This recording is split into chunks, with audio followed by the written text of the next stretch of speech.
আসসালামু আলাইকুম everyone, welcome to my channel R K cooking studio. অনেকেরই অভিযোগ থাকে রসমালাই তৈরি করলে সেটা ভেঙে যায়, কিছুক্ষণ পর শক্ত হয়ে যায় কিংবা নরম তুলতুলে হয় না। আজকের পর্বে তৈরি করে দেখাবো কিভাবে আপনারা একদম নরম তুলতুলেও পারফেক্ট রসমালাই ঘরেই তৈরি করে নিতে পারেন, তাও আবার গুঁড়ো দুধ দিয়ে। কাপ গুঁড়ো দুধে আপনারা প্রায় 1 কেজি মতো রসমালাই তৈরি করে নিতে পারেন। যদি একদম পারফেক্ট ও নরম তুলতুলে করে তৈরি করে নিতে চান, তাহলে আমার ভিডিওটা স্কিপ না করে পুরো ভিডিওটি দেখার অনুরোধ রইল। তো চলুন শুরু করা যাক। তো প্রথমে আমি রসমালাইয়ের জন্য ডো তৈরি করে নিব। সেজন্য আমি এখানে নিয়ে নিচ্ছি 1 কাপ পরিমাণ ফুল ক্রিম মিল্ক। আর আমি পাউডার মিল্ক দিয়ে আজকে রসমালাইটা তৈরি করব, আর অবশ্যই কিন্তু ফুল ক্রিম পাউডার মিল্কটাই নিতে হবে। নিয়ে নিচ্ছি 1/2 চা চামচ পরিমাণ বেকিং পাউডার। এবার এই বেকিং পাউডারটাকে খুব ভালো করে আগে গুঁড়ো দুধের সাথে মিক্স করে নিতে হবে। বেকিং পাউডারটা মিক্স করা হয়ে গেছে। এবার আমি এতে নিয়ে নিচ্ছি 1 টেবিল চামচ পরিমাণ ঘি। আর ঘিটা যদি ফ্রিজে থাকে তাহলে অবশ্যই রুম টেম্পারেচারে এনেই কিন্তু ইউজ করতে হবে। ঘি দিয়ে গুঁড়ো দুধের সাথে ভালো করে ডলে ডলে মিক্স করে নিচ্ছি। খুব ভালোভাবে মিক্স করে নিতে হবে যাতে সব দিকে সমানভাবে ঘিটা মিক্স হয়ে যায়। তো আমি ঘিটা ডলে ডলে এই পাউডার মিল্কের সাথে মিক্স করে নিয়েছি। এবার এতে দিয়ে দিব ডিম। আমি একটি ডিম খুব ভালো করে ফেটিয়ে নিয়েছি, একবারে পুরোটা দিব না, অল্প অল্প করে দিব আর একটা গোলা তৈরি করে নিব। একবারে দিতে গেলে দেখা যায় অনেক সময় বেশ লিকুইড হয়ে যায়, আর ডিম কিন্তু সবগুলো সমান সাইজ হয় না, কোনোটা বড় কোনোটা ছোট হয়। তো আমি ছোট সাইজের একটি ডিম নিয়েছি, তাই এই ক্ষেত্রে কোনো প্রবলেম হবে না। তো অনেক সময় দেখা যায় ডিমটা বড় থাকে, তো সেই ক্ষেত্রে অল্প অল্প করে অ্যাড করে ডোয়ের মতো তৈরি করে নেওয়াটাই বেটার। এবার খুব ভালোভাবে মিক্স করে নিচ্ছি। লক্ষ্য করলে হয়তো দেখতে পাচ্ছেন যে এটা অনেকটা কিন্তু এখন লিকুইড মনে হচ্ছে, কিন্তু 1 থেকে 2 মিনিটের মধ্যে দেখবেন যেটা অনেকটাই পারফেক্ট ডোতে পরিণত হয়ে যাবে। এখন একটু লিকুইড মনে হচ্ছে, হাতের মধ্যে আঠা লেগে আছে দেখতে পাচ্ছেন, কিন্তু 1 থেকে 1.5 মিনিট পরে কিন্তু এটা পারফেক্ট ফর্মে চলে আসবে। তবে কোনোভাবে কিন্তু ফ্যানের নিচে রাখার দরকার নেই, জাস্ট এভাবে যদি 1 থেকে 2 মিনিট রেখে দেন দেখবেন যে এটা পারফেক্টলি তৈরি হয়ে যাবে। তো আমার ডোটা মেখে নেওয়া হয়ে গেছে। আমি হাতটা ক্লিন করে রসমালাইগুলো তৈরি করে নিব। তো দেখতে পাচ্ছেন ডোটা কিন্তু 1 থেকে 1.5 মিনিটে অনেকটাই শক্ত হয়ে গেছে। আর প্রথম কিন্তু এটা বেশ লিকুইড মনে হচ্ছিল, এখন কিন্তু এটা একদম পারফেক্ট আছে। তো প্রথম দিকে যদি খুব বেশি লিকুইড মনে হয় টেনশনের কোনো কারণ নেই, 1 থেকে 1.5 মিনিট পর দেখবেন যে এটা পারফেক্ট ফর্মে চলে এসেছে। এবার আমি রসমালাইগুলো তৈরি করে নিব। তো আমি পরিমাণ মতো নিয়ে নিচ্ছি, আর ছোট ছোট করে আমি রসমালাই তৈরি করে নিব। তা হাতের তালুতে একটু ঘুরিয়ে নিচ্ছি, তারপর আমি লম্বা শেপে তৈরি করে নিব। তো আমি এই সাইজে রসমালাইগুলো তৈরি করে নিচ্ছি, কারণ এটা কিন্তু ফুলে ডবল হয়ে যাবে। তো এই সাইজে ছোট ছোট করে আমি রসমালাইগুলো তৈরি করে নিব। আপনারা চাইলে কিন্তু গোল করেও তৈরি করে নিতে পারেন। আমি সবগুলো রসমালাই কিন্তু তৈরি করে নিয়েছি, দেখতে পাচ্ছেন বেশ কিছু রসমালাই কিন্তু তৈরি হয়েছে। আপনারা যদি আর একটু ছোট ছোট করেন তাহলে পরিমাণে হয়তো আরও বেশি হবে।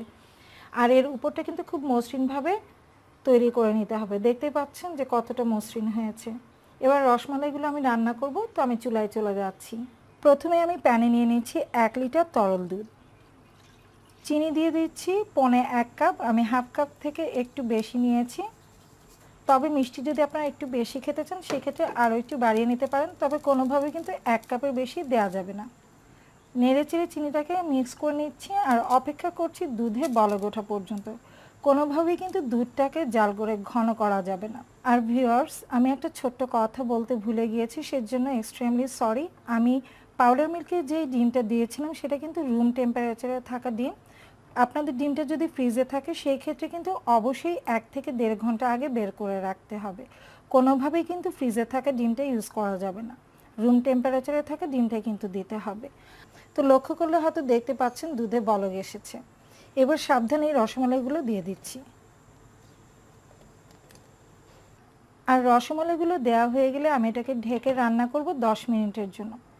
তবে যদি দেখেন যে দুধটা উতলে উপরের দিকে উঠে আসছে সেই ক্ষেত্রে ঢাকনাটা একটু করে ফাঁক করে দিলেই হবে। তো লক্ষ্য করলে হয়তো দেখতে পাচ্ছেন দুধটা উপরের দিকে উঠে আসছে, আমি হালকা একটু ফাঁকা করে দিচ্ছি, আবার ঢাকনা দিয়ে ঢেকে দিচ্ছি।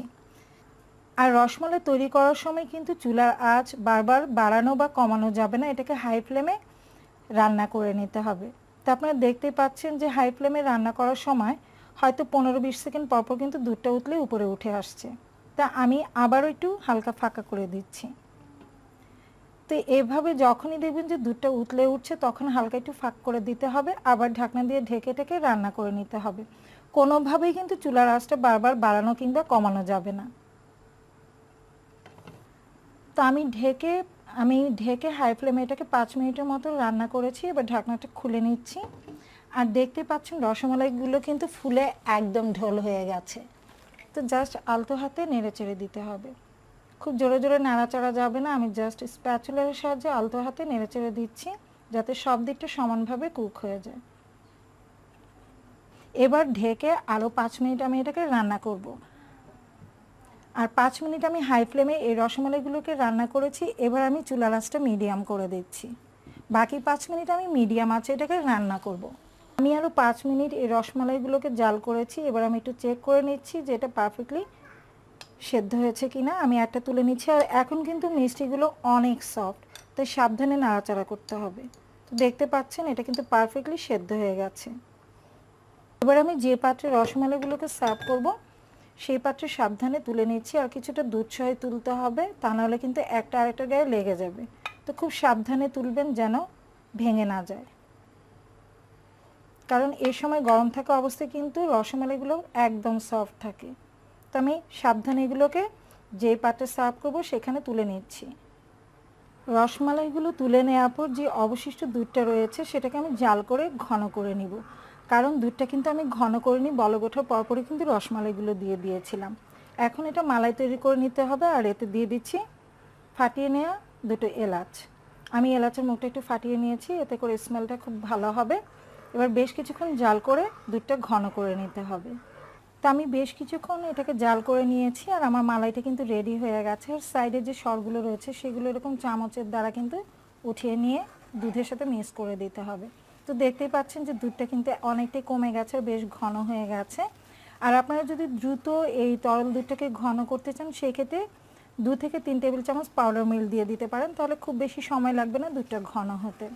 তো আমার মালাইটা রেডি হয়ে গেছে, কিন্তু কোনোভাবেই কিন্তু এই গরম মালাইটা রসমালাইয়ের উপর দেওয়া যাবে না। তাই অপেক্ষা করতে হবে এই মালাইটা যেন পুরোপুরি ঠান্ডা হয়ে যায় আর রসমালাইগুলোও যেন ঠান্ডা হয়ে যায়।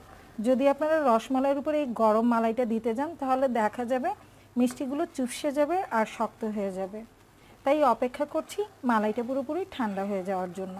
তো আমার রসমালাইগুলো কিন্তু পুরোপুরি ঠান্ডা হয়ে গেছে। আর আমি যেই দুধের মালাইটা রেডি করেছিলাম সেটাও ঠান্ডা হয়ে গেছে। আর অবশ্যই কিন্তু মালাইটাকে ঠান্ডা করে দিতে হবে, তা না হলে কিন্তু রসমালাইগুলো শক্ত হয়ে যেতে পারে।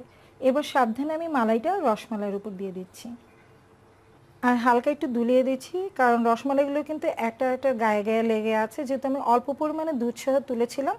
আর লক্ষ্য করলে হয়তো দেখতে পাচ্ছেন এখন দুধের পরিমাণ কিন্তু অনেক, কিন্তু রসমালাইগুলো যখন আমি প্রায় 1.5 থেকে 2 ঘন্টা এই মালাইয়ের মধ্যে ডুবিয়ে রাখবো তখন কিন্তু এটা অনেকটাই মালাই সোপ করে নেবে। তো এই রসমালাই কিন্তু ঠান্ডা ঠান্ডা খেতে ভালো লাগে। তো আমি 1 থেকে 1.5 ঘন্টার জন্য এটা ফ্রিজে রেখে দিব নর্মাল পোর্শনে। আর পুরোপুরি ঠান্ডা হয়ে যাওয়ার পর আপনাদেরকে আমি সার্ভ করে দেখাবো।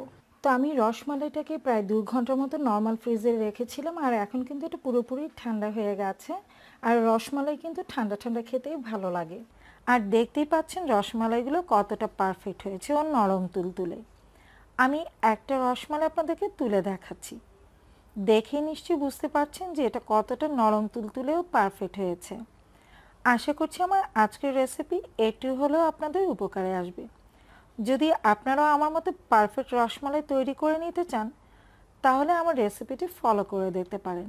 আশা করছি আপনাদের রসমালাই একদম পারফেক্ট হবে। রেসিপিটি ভালো লেগে থাকলে লাইক, কমেন্ট এবং শেয়ার করবেন। পরবর্তী রেসিপি দেখার আমন্ত্রণ জানিয়ে আজকের মতো এখানেই বিদায় নিচ্ছি।